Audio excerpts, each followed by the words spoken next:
Blessings, good evening.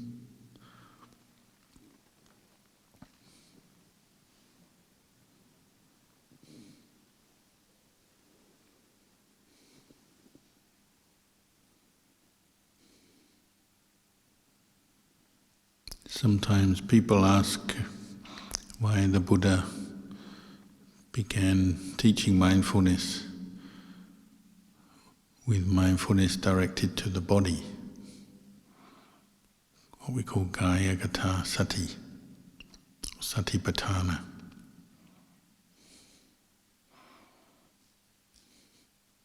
I think perhaps the most practical answer, or common answer as well, it's the most obvious thing we have, this human body. We feel it, we see it, smell it, touch it, sense it, talk about it, think about it. It's so obvious that we take it for granted. But Ajahn Chah used to say, do you really know your body? And you ask anyone, they say, do you know you have a body? They'll answer, yeah, of course I do.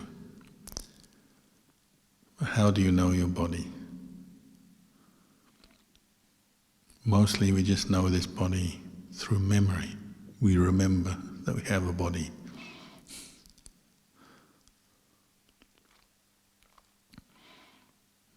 We spend all our day looking out at other people, their bodies, or the world around us. We can't look at our own body unless you use a mirror, so some people do spend a lot of time in front of a mirror. That's you might say, an unnatural way of looking at yourself. Normally we're not seeing ourselves or sensing ourselves very much. Partly because we're just not mindful of the body.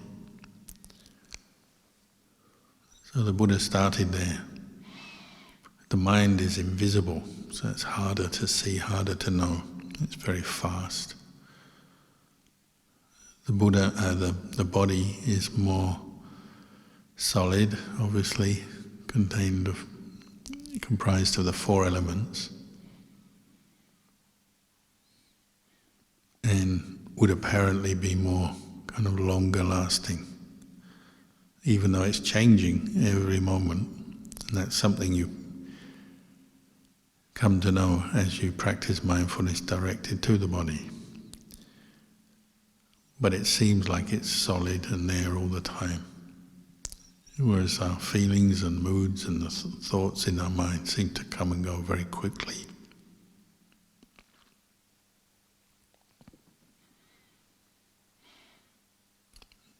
So the body, or the rupa Dhamma, is the beginning of the practice of mindfulness.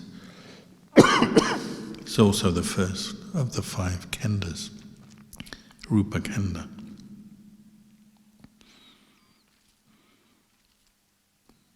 Even though this body is made up of matter, physical matter, it's different from the mind, which is mental, we call nama dhamma. It's vital for our mind to function, to have a body. You could say the body is the servant of the mind.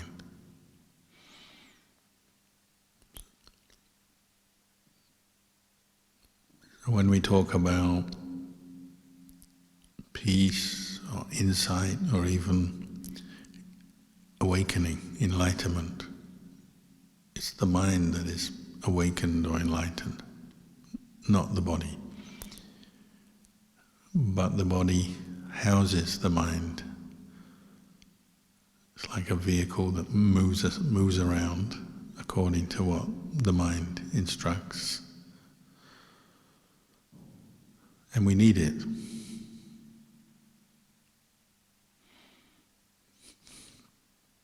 So the Buddha never taught us to physically harm our bodies or other people's bodies, because we need this body to do good, to practice meditation, to learn, and to become enlightened. So it's something we need to look after. But there's also a tipping point, maybe, where you're no longer just looking after your body, but perhaps becoming obsessed with it. And again, that's something that's very common nowadays because of the spread of knowledge and advertising and fashion and all kinds of ideas about health and body. The tipping point is where we're no longer just looking after it in order to practice the Dhamma, but becomes an end in itself. How the body looks, how it feels, what we feed it, clothe it with, and so on. So it's very easy to get lost in the body. And that's all coming from the place we take the body as mine, a self, something I own, I have.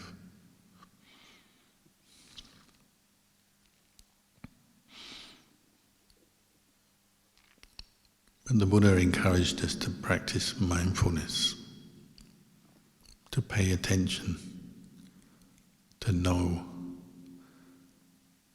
and to develop clear comprehension, clear understanding of the body and what its function is, what its purpose is, what it's made up of. So not just to be mindful and aware of the body, but also to know what you're doing with your body at any one time.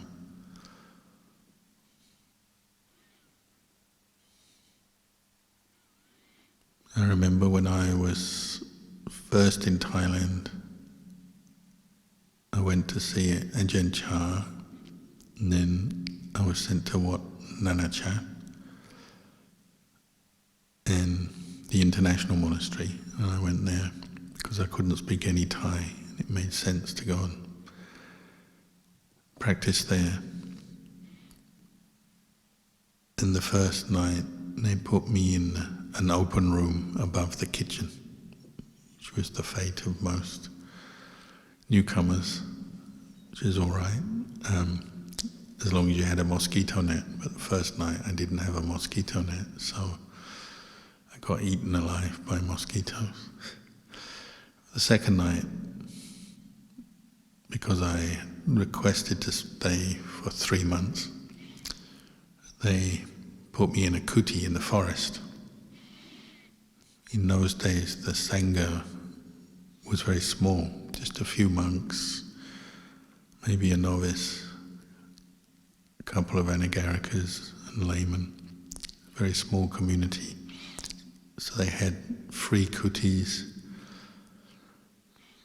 So my second night they put me in a kuti, and I hadn't actually brought a torch with me to the jungle, which wasn't so smart.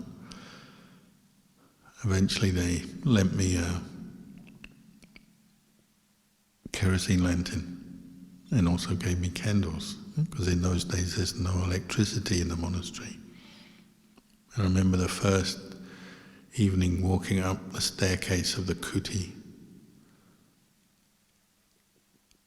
going in the door and it was dark, and immediately putting my hand out to turn on the electric light, which wasn't there, because there was no electricity in the monastery.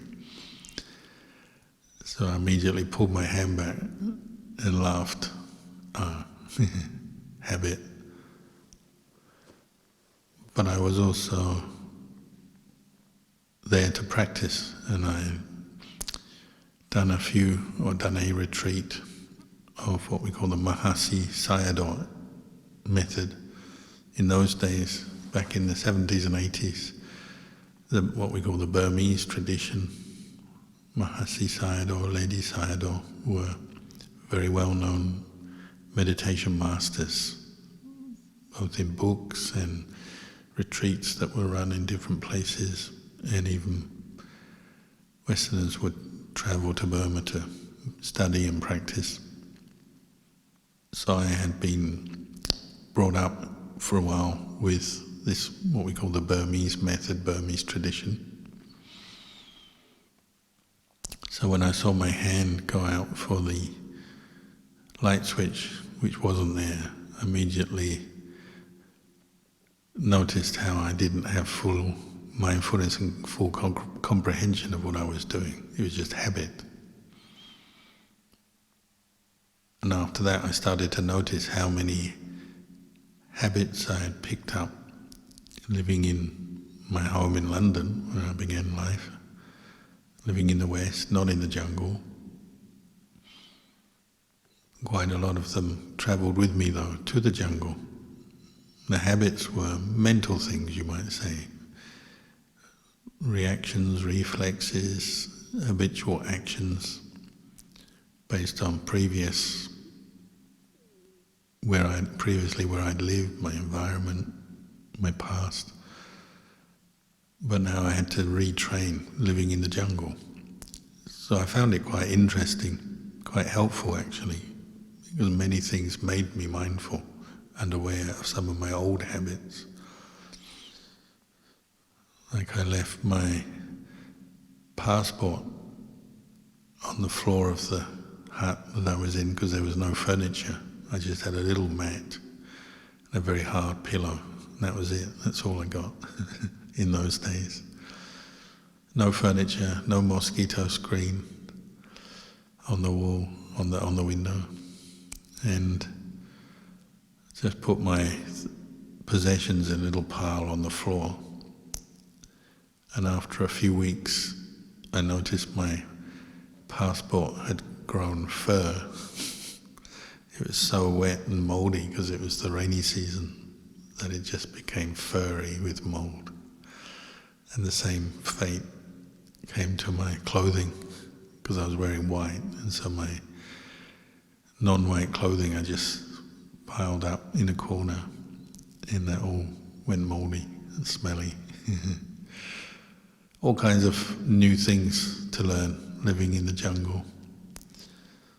Or how if you walk barefoot, which we did quite often in those days, you have to choose where you step because there are critters, creepy crawlies, and even snakes. Yes, probably the most dangerous things were actually biting ants, which you'd find everywhere. So you really had to pick your step, especially if it was at night. I remember I hadn't been in Anagarika for very long.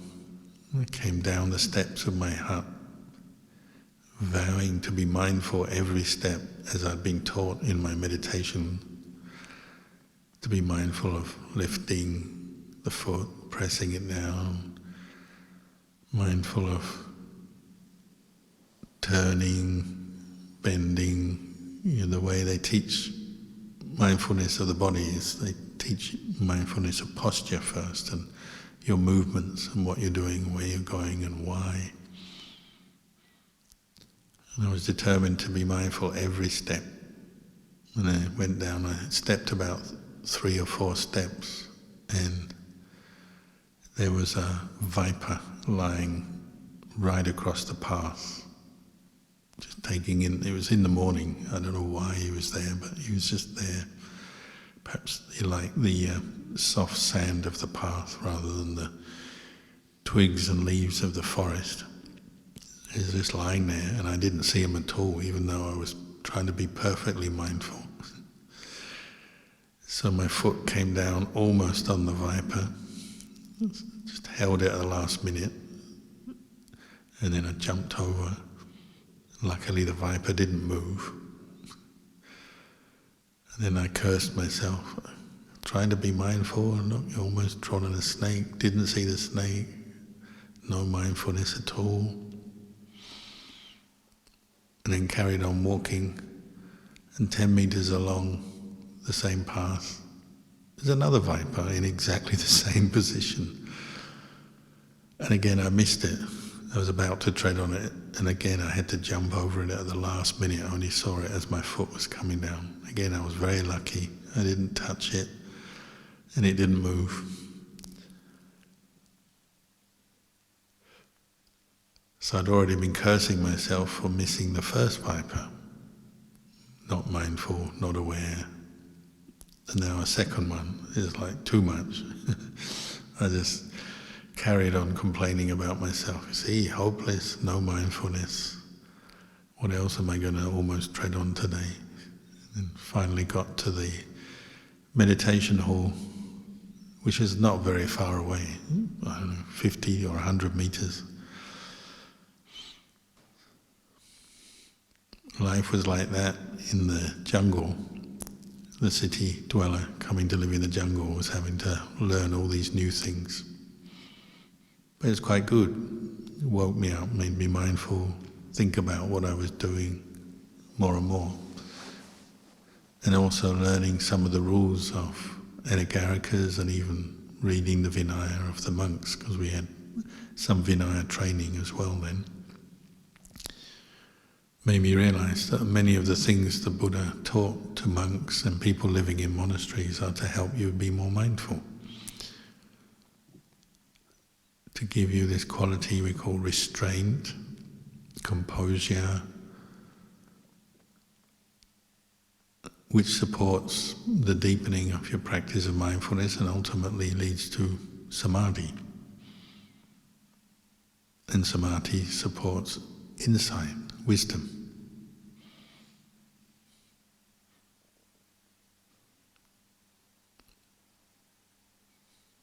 So even though living in the jungle and also in a monastic situation where you have rules and a schedule to follow,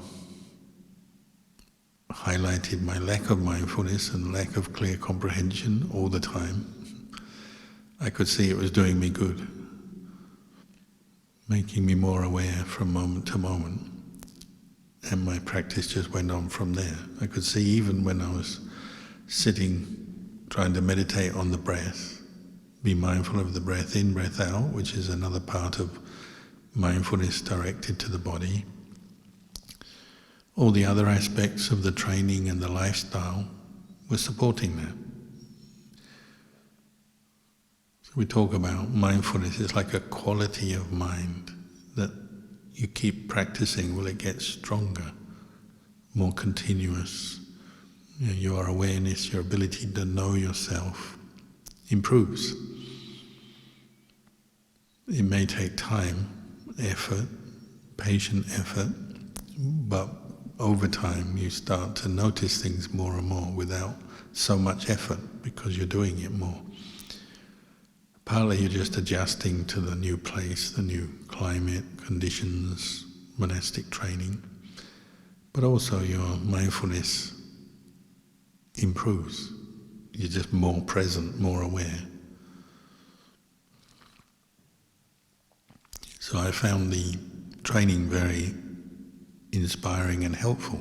And it didn't go against what I'd learnt from the Burmese tradition, which was my background. It seemed to complement it. But even then, when I started listening to Ajahn Chah's teachings, I realized how he was also adding another dimension, that the bare technique of mindfulness directed to the body is only part of what you're practicing. You also need to contemplate, to develop some understanding and right view, understanding of what is wholesome, we call wholesome mind states, and unwholesome mind states. Understand more deeply what the aim of the practice is, and to develop clear comprehension on a broader basis too. Because life is full of many different things, different interactions with the world, with people, with material things. And many of Ajahn Chah's teachings, I could see how they supported that and help you learn, even though you have the basic techniques of mindfulness, say from the Satipatthana Sutta, from the words of the Buddha. Then there's also just ability to reflect and contemplate on things more broadly and in different contexts. And you can't always predict life, just as you can't always know when the next snake will be lying on the path. You also don't know what different things will come up in your mind, your own karma, your own conditioning, and then also the people around you, the world around you. That's always changing and bringing new things to you as well. You can't always be so fixed on one simple technique. You also have to be able to bring up the ability to contemplate or reflect on things as they emerge through your day.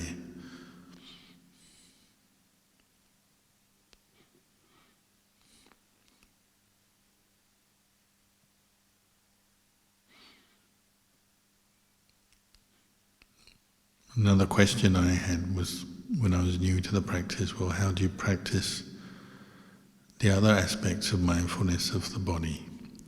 And being aware of your posture or the breath or just basic movements and things is fairly straightforward, even though it still shows us how unmindful we can be.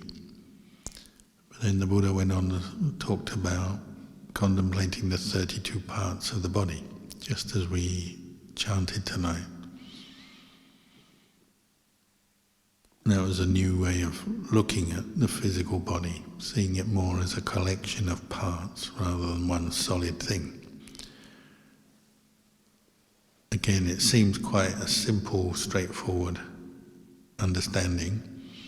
Right? The Buddha compared the body to a sack full of different kinds of grains, beans and pulses, just like you'd get in a whole food shop. A sack full of black beans and red beans and rice and wheat and barley or whatever different things were in there. They're all different, but they fill up the sack and make the sack seem heavy and full. And the human body is the same. It's like, we call it a sealed bag of skin, filled with unattractive things. And the Buddha encouraged us to run through all these 32 parts, one after another, to note them, visualize them, remember them, note where they are, note what their characteristics are. Because different parts of the body present themselves different. There's liquid parts, solid parts, there's temperature, heat and cool, and there's air and gas. They're all slightly different, but they all come together and make up a human body.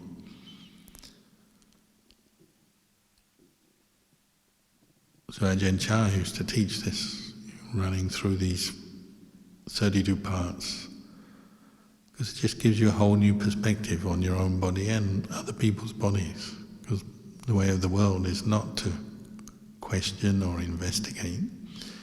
You just sort of accept the visual image you see of your own body or someone else's. You have that sense of ownership, which brings with it sort of fear and desire, what you like, what you don't like, what you want and don't want, attraction, aversion. The ordinary unenlightened mind doesn't really investigate that or question that.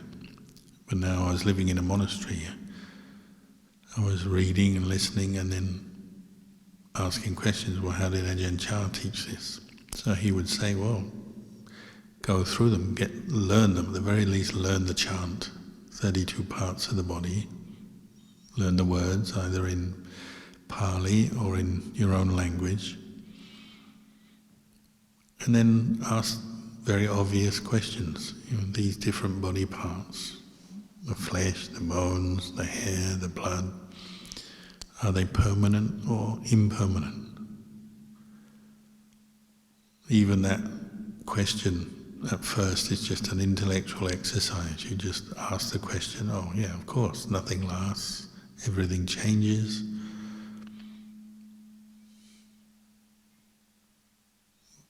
But then as mindfulness and the ability to contemplate improves, maybe just knowing the changing nature of different body parts and knowing that they are parts of a body rather than my body, my part, my bones, my flesh. that perception will come up immediately. But as you investigate, you become more mindful, direct that attention to the different parts of the body. Your whole perception changes, doesn't it? And you're seeing the human body is a collection of parts and elements. And this idea of a self is actually not in there, even though at first it's like a delusion we project onto these 32 parts. Under investigation, that might change a little bit. You get to look at them in a new way, different way. That leads on to becoming mindful of feelings and even your states of mind, consciousness as well, and understanding how craving and attachment forms, but also maybe seeing where you can relinquish, let go of craving and attachment directed to the body.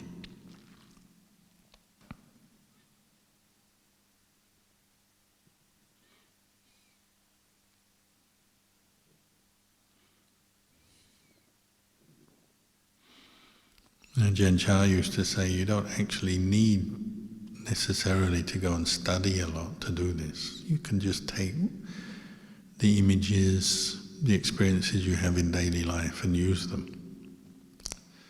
Because we all have a body, so every day you feed your body, you bathe your body, you clothe it, you move it around. You notice things happen.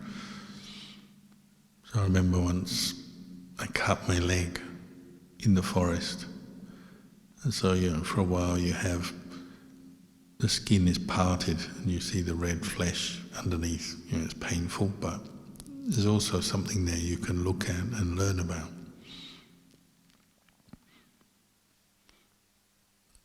And I was just thinking, the seal bag of skin has been broken. Once you get over the pain or get used to the pain, then you can see, there's layers of skin and there's flesh. Not often we just don't want to see it, and partly because of hygiene, we cover up a wound and hide it. Don't want to think about it, just go on about the pain maybe. But when you're dressing a wound, you can have a look at it. Remind yourself, there's many different things being exposed here. Or just if you're a monk, you walk bindabat, your feet get hard. You get all kinds of flaky skin. Some monks get cracks in their feet. So you have to scrape the skin off or even cut it off sometimes because the cracks become painful. So either your skin or someone else's skin, you just notice, skin is like this. It's one part of the body, but when you scrape off some dry skin, you hardly feel like that's really you. Once the skin has left your body, your foot, you don't want it anymore. It just becomes part of the earth, part of the dust. So little by little you start noticing how your body is changing. Bits drop off, or you get rid of bits. You go to the toilet or you spit or something. But you're now looking with the eye of Dhamma, mindfulness, wisdom, contemplating, investigating with mindfulness, noticing how this human body is impermanent. It's not really you. You don't really own it. If you could own it, you would stop your feet getting cracks when you're walking barefoot. If you owned it, you would stop your feet hurting when you get a cut, or you stop the ants biting. But you don't.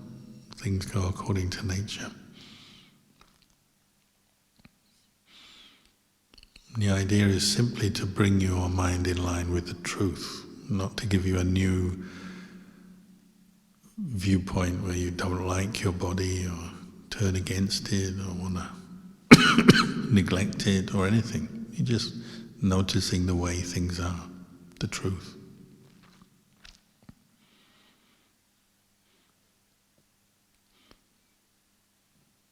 Then I heard Ajahn Chah say, try and see your body as a corpse, which again is following the Buddha's teaching on mindfulness of the body. So I was thinking, how do you do that?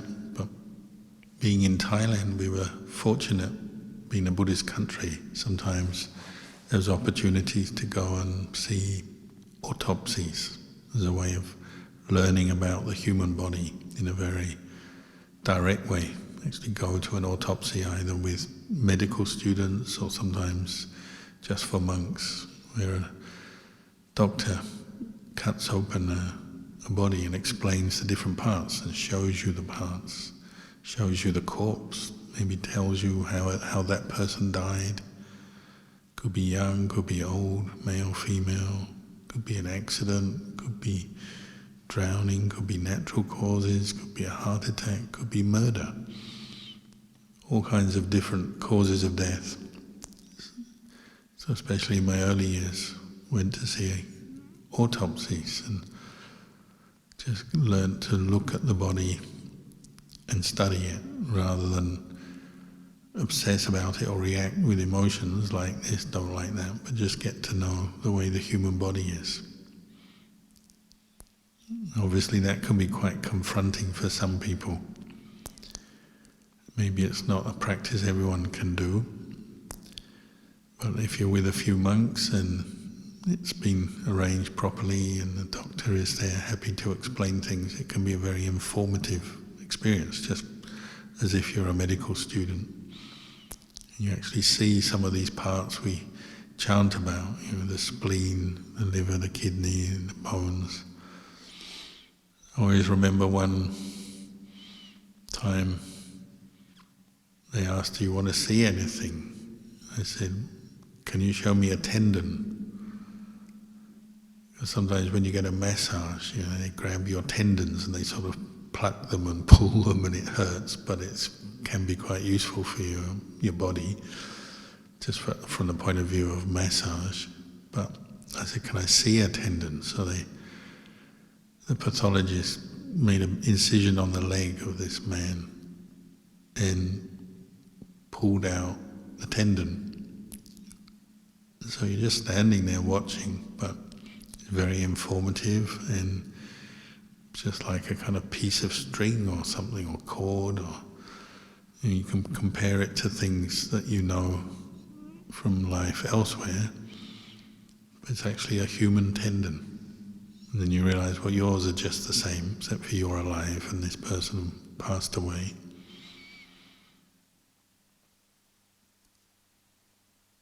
But that visual image stayed with me till today because it's made a big impression on me on seeing just a body part. It's not really a self, but just something that works, helps in that case it was from the legs, so it helps the legs move around until you die. But the sense of non-self seemed very strong to me then. So once you have an image, then you go away, meditate, sometimes the image just pops up by itself as a memory because the mind is peaceful. Or sometimes you direct your mind to revisit that image. As you contemplate the body, it's often like that. When you're peaceful, mindful, calm, steady, you may find that visual images of body parts, or even the body as a corpse, just pop up by themselves.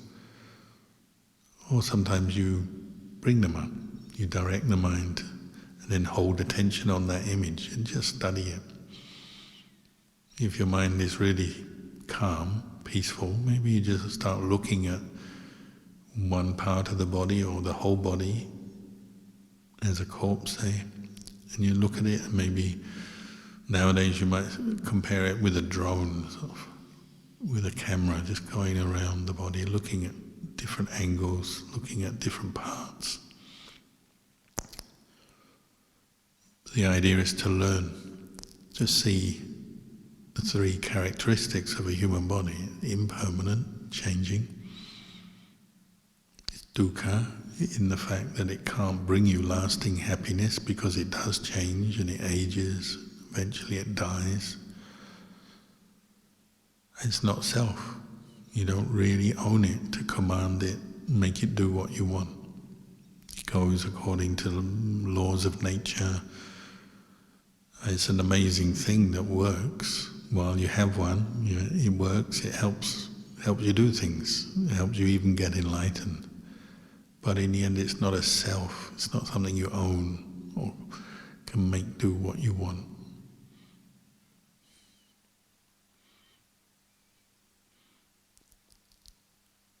So when all the factors of the path are there, when you have wisdom and your mind and body are calm, sila is there, keeping the precepts, you're not agitated or full of guilt or regret.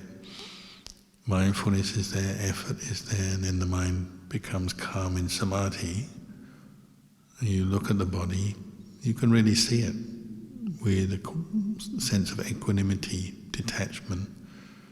Just see it as it is, not lost in different views about it or attraction or aversion, but just seeing, oh, it's like this. And when the mind is peaceful, it tends to give rise to samvega. You're waking up from previous delusion or intoxication, where you do just take the body for granted. My body, go here, go there, do this, do that, whatever I want. But no real wisdom or understanding of the true nature of the body.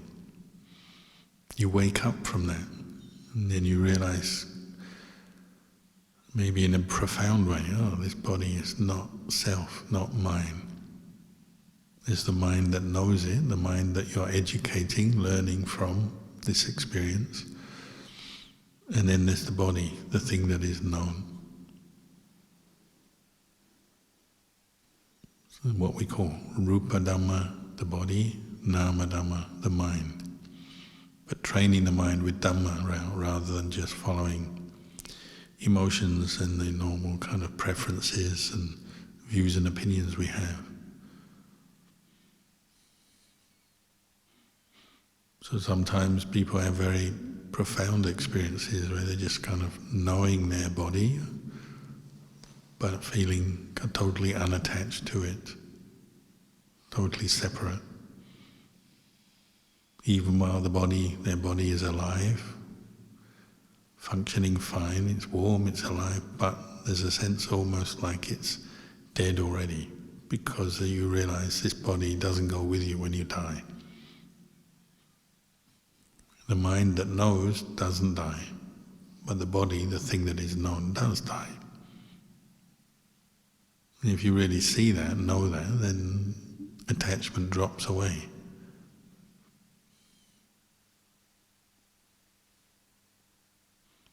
The more often you see that, the more often you understand it, the more peace you have. Less to get angry about, less to desire, less to worry about, because you know this body is just a body.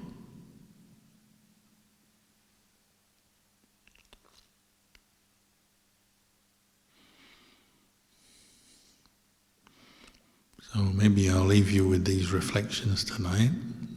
Just some ways to contemplate the human body.